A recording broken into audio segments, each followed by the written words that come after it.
Yuk.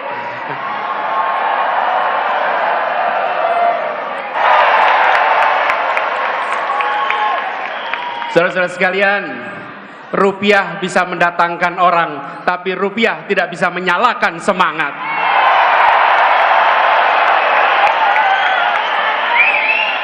Yang hadir di tempat ini seperti tulisan di situ, relawan tidak dibayar bukan karena tak bernilai, tapi karena tak ternilai harganya.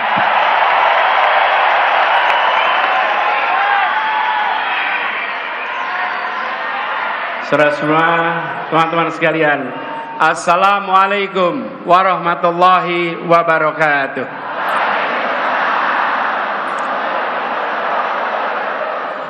Yang punya kursi boleh duduk.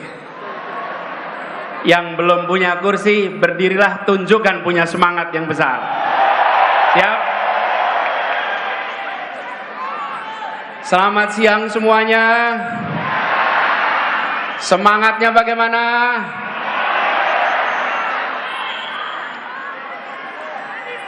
Saya kalau hadir acara dengan relawan seperti sekarang ini, begitu masuk ruangan rasanya seperti baterai yang di-charge 110%. Ya, luar biasa. Jadi suasananya suasana penuh kegembiraan, penuh keceriaan, karena memang kita akan menuju pemilihan yang bukan menakutkan, tapi pemilihan yang menggembirakan, yang membahagiakan. Nah, sebelum mulai saya cek dulu nih yang hadir, siapa yang rombongannya paling banyak?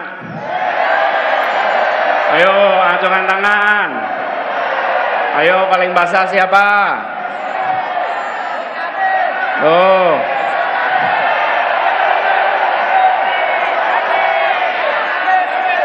Coba yang di bawah sini. Oh, ada Porkabi. Oleh. Jarna Siliwangi. Oke. Mana lagi nih?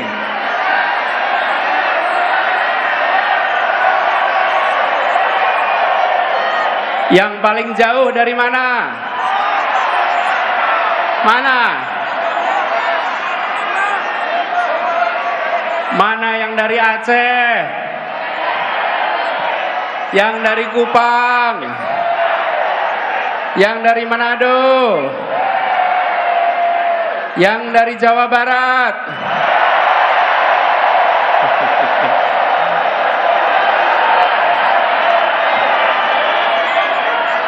Yang dari Palembang?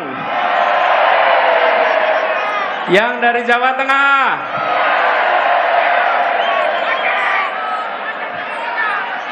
Jawa Tengah, boleh. Jawa Timur? Banten? Oke, kita lihat gimana dengan yang dari Jakarta?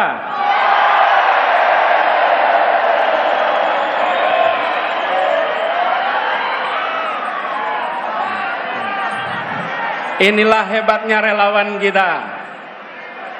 Semua datang swakarsa, semua datang swadana, semua berangkat dengan niat baik. Kami hadir di tempat ini untuk membuat perubahan bagi Republik Indonesia. Kami datang bukan karena bayaran, tapi kami datang karena kami punya kepercayaan untuk Indonesia yang lebih baik. Karena itu, buat teman-teman semua, bagi para relawan semua, kalau boleh saya sampaikan, I love you. And I love you almost full. Kenapa almost full? Kalau saya katakan I love you full, maka tidak ada ruang untuk cinta tumbuh. Tapi kalau I love you almost full, maka cinta kita insya Allah tumbuh berkembang terus ke depan. Apalagi perjalanan kita makin panjang, masih panjang ke depan.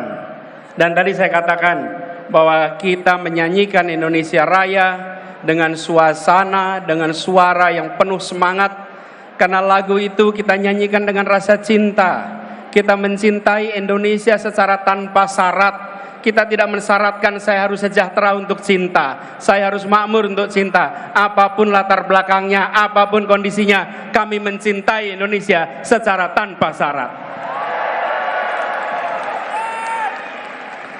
Jadi kita akan menjalani perjalanan yang masih panjang. Sekarang kita di bulan Mei, tepatnya 21 Mei, kita menuju ke 14 Februari 2024. Tapi bicara tentang perjalanan, kalau boleh saya cerita sedikit. Cerita boleh ya? Kalau era 90-an namanya sersan, serius tapi santai. Boleh ya? Jadi di bulan Ramadan kemarin, bulan Ramadan yang lalu, bulan puasa, saya melakukan perjalanan yang saya sebut dengan tirakat. Tirakat itu bukan tirakatan ya. Tirakat ini adalah sebuah perjalanan untuk mendengar, untuk menyerap, untuk merasakan suasana terkini yang ada di masyarakat kita. Saya datang ke banyak tempat tanpa kamera, tanpa media, tanpa ditemani siapa-siapa. Seringkali saya hanya datang sendirian, dan masuk satu tempat, masuk ke sebuah warung, tahu-tahu yang punya warung ngeliatin aja. Ini seperti kenal tapi siapa gitu. Kan di pelosok, di banyak tempat. Jadi nyapa juga belum tentu berani. Saya ngobrol dengan masyarakat. Saya mendengar cerita mereka. Dan saya temui mereka bukan untuk selfie dan diposting di pagi hari. Bukan. Saya bukan lari-lari untuk posting foto. Iya.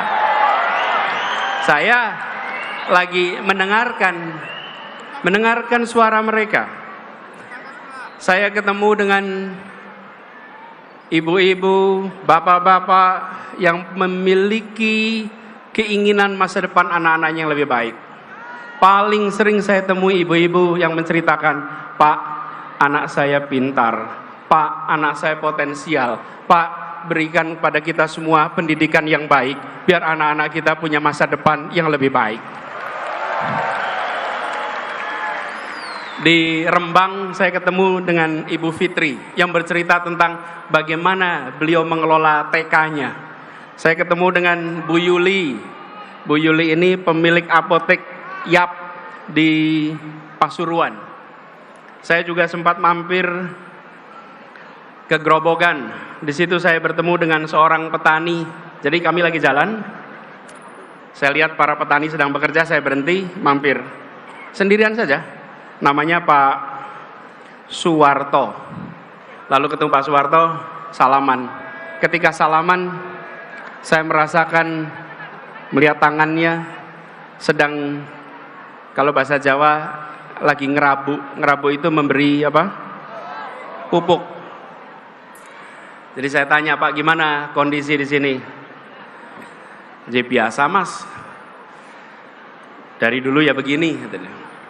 Lalu apa situasi yang tersulit? Panjang sebetulnya ngobrolnya. Dia bilang, Pak, saya ngerepoti urusan pupuk, Pak. Rabu paling angel, Pak. Arep rabu ono sing rabu subsidi, rabu non subsidi, ora kaya zaman biyen. Zaman biyen tinggal ning warung nggawa ember langsung iso tuku rabu. Saiki arep ning warung ditakoni, Pak, jenengan non subsidi apa subsidi? Terus dia bilang, "Along wong kaya awak dhewe iki ra ndedit mosok iso bayar sing non subsidi. Hayo mesti subsidi." Terus saya tanya, bagaimana kalau besok pun, Pak, dibalik persis zaman biyen mawon, Pak.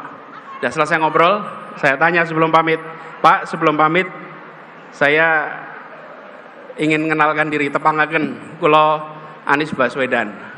Nah, selama ngobrol dia nggak tahu dengan siapa.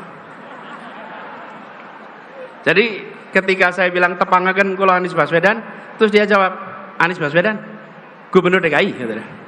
Iya, Gubernur DKI. Kok iso tekan kene, gitu. Kok bisa sampai sini? Ya, kula saweg tirakat, Pak. Terus dia ngasih beberapa pesan-pesan. Saya perhatikan betapa masyarakat yang kita temui menyampaikan kepada kita semua bahwa di masyarakat sana ada suasana sulit, ada suasana menantang, tapi yang sebenarnya lebih mengkhawatirkan adalah serba ketidakpastian. Serba ketidakpastian. Bagaimana yang menanam tidak tahu nanti harga jualnya berapa. Bagaimana yang beternak tidak tahu ongkos produksinya nanti berapa. Bagaimana yang mengurusi pertanian tidak bisa mengetahui seperti apa ongkos-ongkos yang harus dia keluarkan. Begitu juga dengan yang lain-lain. Kami menemukan suasana di mana mereka yang harus pergi. Saya datang ke sebuah desa di Wonosobo yang pekerjanya itu banyak pekerja migran. Terus mereka cerita bahwa mereka berangkat tanpa tahu ada jaminan bisa pulang atau tidak, ada jaminan bisa hidup layak atau tidak. Ketemu dengan anak-anak, ketemu dengan orang tua yang menceritakan kelihatannya masuk kampus negeri sekarang susah, Pak, karena ternyata harganya juga mahal. Mereka yang kecil seringkali menemukan kesulitan untuk usaha. Tadi di depan banyak UMKM, bukan? Karena kita kumpul di sini mengirimkan pesan bahwa penyediaan makanannya pun oleh mereka-mereka yang usahanya mikro dan kecil, bukan yang skalanya besar. Nah, dari sana dalam sebuah perjalanan saya lewat satu tempat sekitar Purwodadi. Ada satu orang yang seperti menghentikan. Pak, sebentar Pak, sebentar, saya berhenti. Terus dia cerita, Pak Anies, masalah di negeri ini, padahal ini di kampung nih, adalah soal mafia, Pak. Pak Anies, ini mafia di Indonesia ini harus diberantas, Pak. Mafia ini harus diselesaikan, Pak. Saya pikir benar juga kata dia. Begitu banyak mafia-mafia yang hadir yang membuat kita memiliki ketidakpastian. Kenapa petani harus bersaing dapat pupuk penuh dengan ketidakpastian? Karena apa? Karena aksesnya dikuasai oleh mafia-mafia pupuk. Ketika bicara tentang pekerja migran, banyak dari mereka yang sistemnya dikuasai oleh mafia-mafia PMI, yang mereka berangkat kerja keras dan ujungnya pulang tidak bisa mendapatkan yang selayaknya. Sama UKM juga begitu. Dan mafia-mafia ini berderet. Ada urusan mafia tanah, ada mafia parkir, ada mafia kesehatan, mafia perumahan, mafia pemilu, mafia bansos, bahkan mafia proyek pemerintah.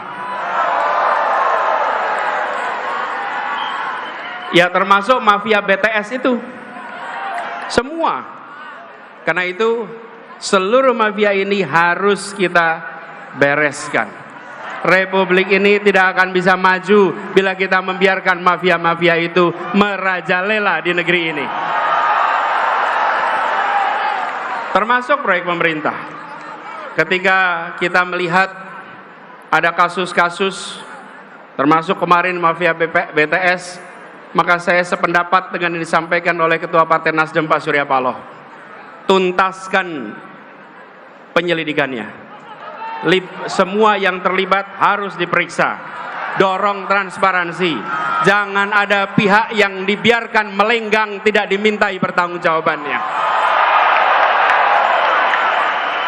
Tunjukkan bahwa hukum memang tegak, bukan saja ke bawah tapi juga ke atas. Bukan saja ke lawan tapi juga ke kawan.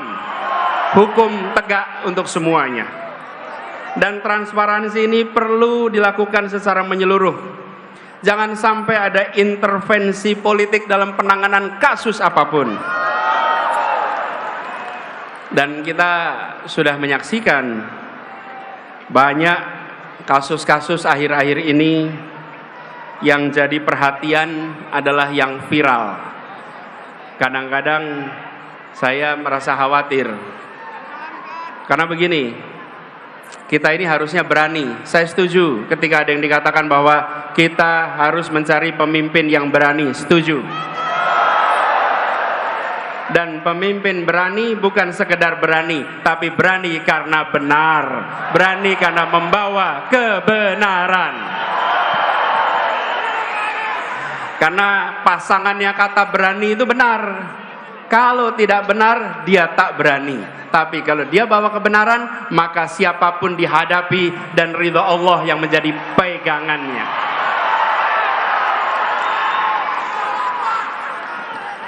Jadi kita menyaksikan ketika peristiwa-peristiwa mafia ini terkuak.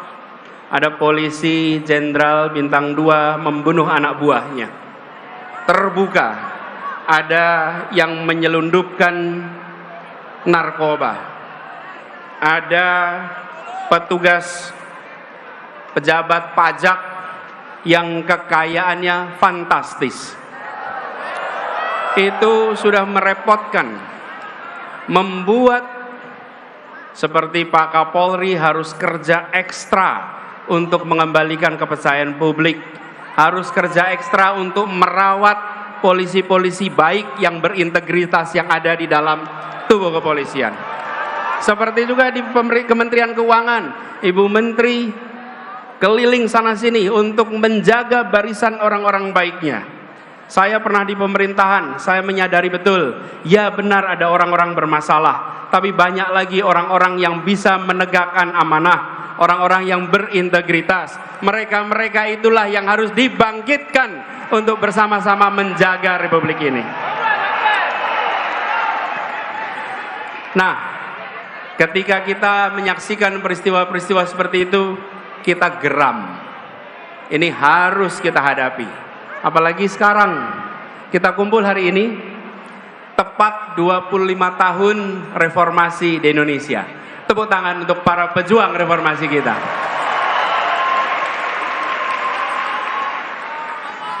Tapi sambil kita menengok, kok bisa kita sudah 25 tahun dari reformasi, yang dulu kita bicara tentang memberantas kolusi, korupsi, nepotisme, sekarang justru muncul mafia A, mafia B, mafia C, mafia D. Ini panggilan bagi kita semua. 25 tahun yang lalu kita berkomitmen memberantas KKN, sekarang kita berkomitmen untuk memberantas mafia-mafia yang ada di Republik ini.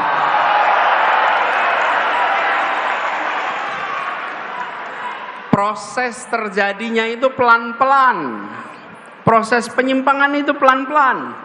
Bila pemimpin-pemimpin dari Republik ini tidak sensitif pada persoalan ini, maka persoalan ini akan secara bertahap merusak Indonesia.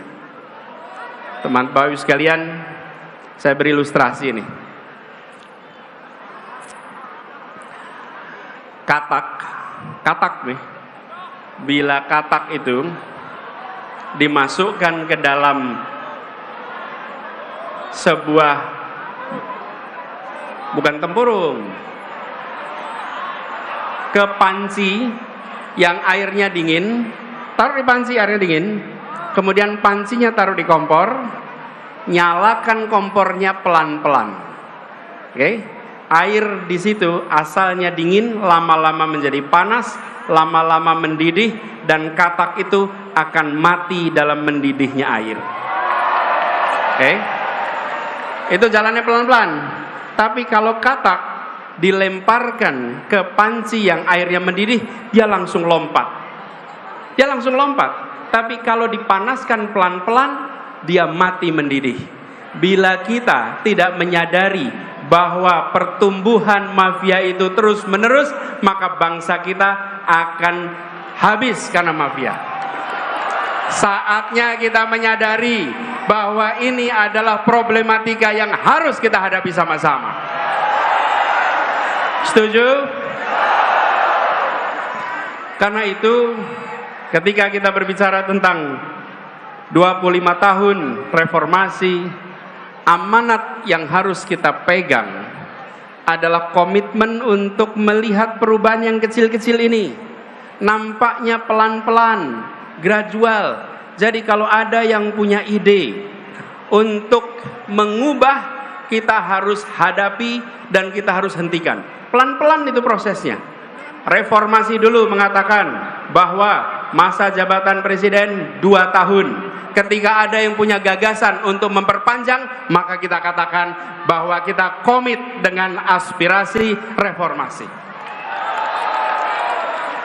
Jadi, kalau ada petinggi-petinggi negeri ini yang pelan-pelan mencoba menggeserkan, jangan pernah dibiarkan, karena itu seperti menaikkan suhu air bagi sebuah katak. Jangan sampai kita tidak sadar atas penyimpangan yang dilakukan secara pelan-pelan. Dan kita harus sadari ini, bahkan kita punya masalah banyak. Sebagian masalah itu harus diselesaikan di daerah, sebagian diselesaikan di pusat. Kalau daerah tidak bisa menyelesaikan, maka harus dicari cara agar daerah bisa menyelesaikan. Tapi kalau daerah tidak bisa menyelesaikan, diambil ke pusat dan ujungnya tidak selesai juga, malah menyulitkan masa depan orang-orang di daerah. Kita punya kecenderungan, kalau di daerah tidak jalan, ambil alih ke pusat. Dilakukan sentralisasi. Ingat, Republik ini luasnya luar biasa. Penduduknya tersebar di 6.000 kepulauan. Berikan kepada kita semua kewenangan untuk menyelesaikan, awasi, pastikan tereksekusi. Dengan cara seperti itu, rakyat bisa merasakan pemerintah hadir di seluruh wilayah Indonesia. Jadi, ke depan kita berkomitmen bahwa pemerintahan yang hendak kita bangun adalah pemerintahan yang mengembalikan spirit yang ada di dalam pembukaan Undang-Undang Dasar 1945. Spirit yang ada di sana adalah bagaimana rakyat mendapatkan kemerdekaan yang sesungguhnya. 25 tahun yang lalu ketika kita memperjuangkan reformasi, pada saat itu kita berada di dalam suasana ketertekanan. Ekonominya tertekan, kebebasannya tertekan. Hari ini sebagian dari kita merasakan kebebasan yang tertekan. Dulu negara mengatur siapa saja, siapa boleh maju ke caleg, siapa boleh maju ke pilpres, siapa boleh maju wali kota, bupati, semua diatur. Hari ini jangan sampai ada pengaturan siapa yang boleh maju dan siapa yang tidak boleh maju. Karena itu bukan diatur oleh pemerintah, itu diatur oleh partai-partai politik atas aspirasi rakyat. Bila rakyat menginginkan si A menjadi calon, izinkan negara ini memberikan kesempatan kepada mereka untuk memperjuangkannya. Bukan malah negara menghentikan, bukan malah negara melarang.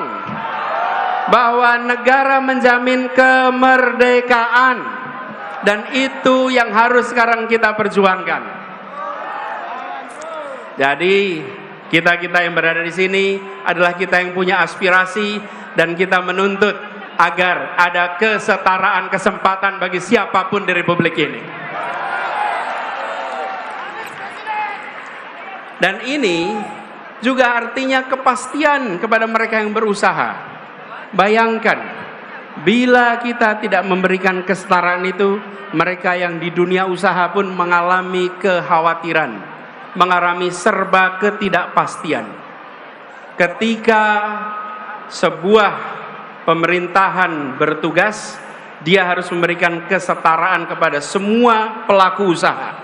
Jangan sampai pelaku usaha yang dianggap teman diberi fasilitas, pelaku usaha yang bukan teman tidak diberikan fasilitas.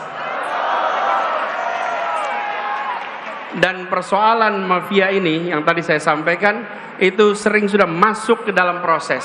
Saya beri contoh. Ketika kami bertugas di Jakarta, ini salah satu ketidakpastian yang harus kita bereskan. Setiap tahun kita selalu meributkan soal UMP. upah minimal provinsi.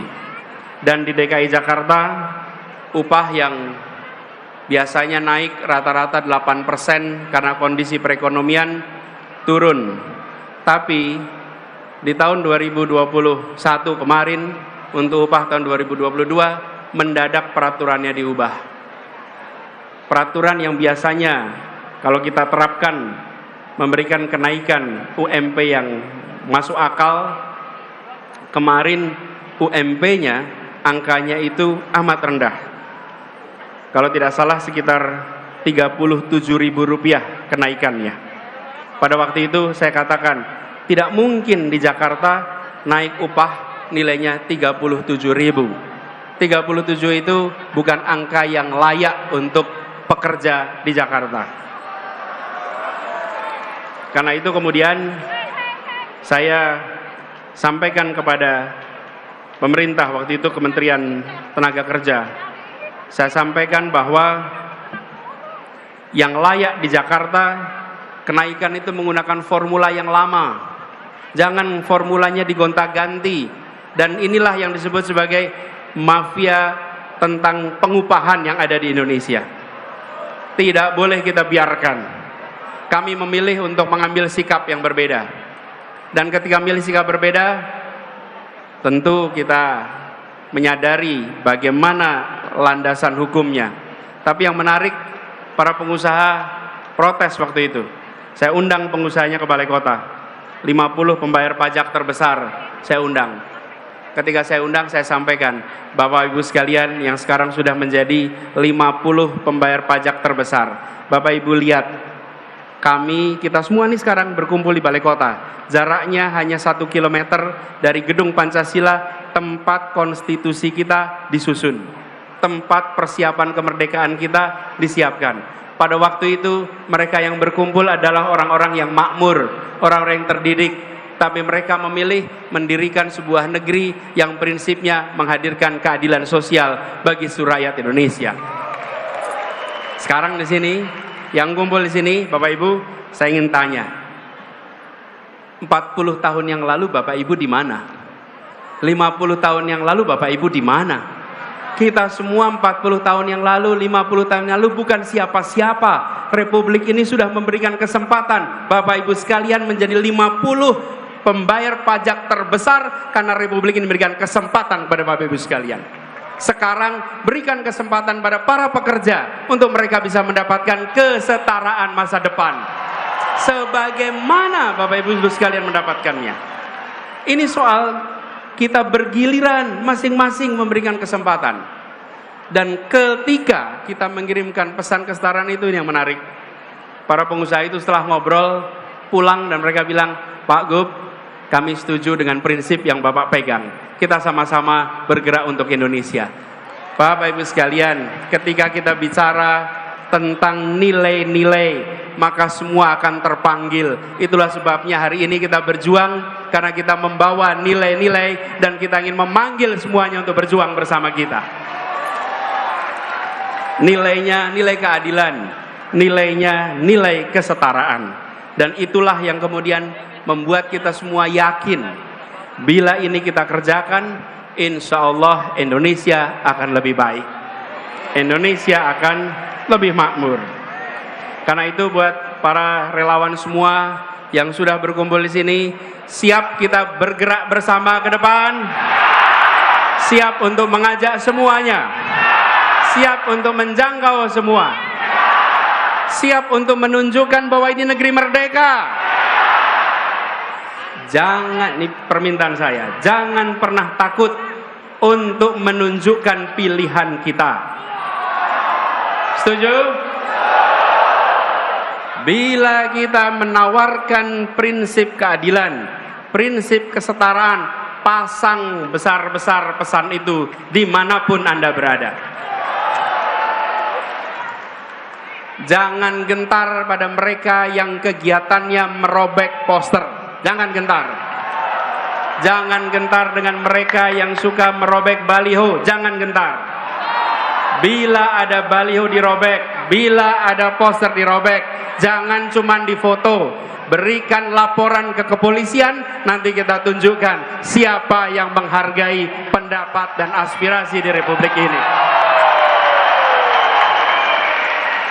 Dan kita tidak perlu memberikan spanduk-spanduk penolakan. Kita sambut kedatangan siapa saja sambil mengatakan kami siap untuk disandingkan, kami siap untuk dibandingkan.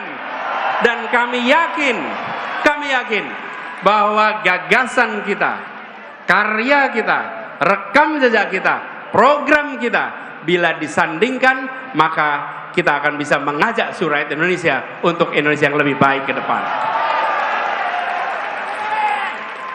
Jadi, teman-teman semua, para relawan yang saya cintai, ini bukan sekedar sebuah perjuangan elektoral. Ini juga bukan sekedar pertontonan. Ini bukan panggung hiburan, di mana datang ke depan panggung untuk menghibur, bukan. Ini adalah panggung untuk menentukan arah perjalanan bangsa ke depan. Karena itu kerjakan dengan keseriusan, kerjakan dengan sepenuh hati. Dan ini adalah perjuangan yang membawa nilai, membawa prinsip. Karena itu jadilah relawan teladan. Siap? Jadi apa? Relawan apa? Relawan apa? Relawan apa? Jadilah relawan teladan, menghormati kedatangan lawan sambil mengatakan kami membawa gagasan, kami membawa rekam jejak, siap disandingkan, siap ditandingkan, dan kami yakin biidznillah kemenangan akan diantarkan kepada kita.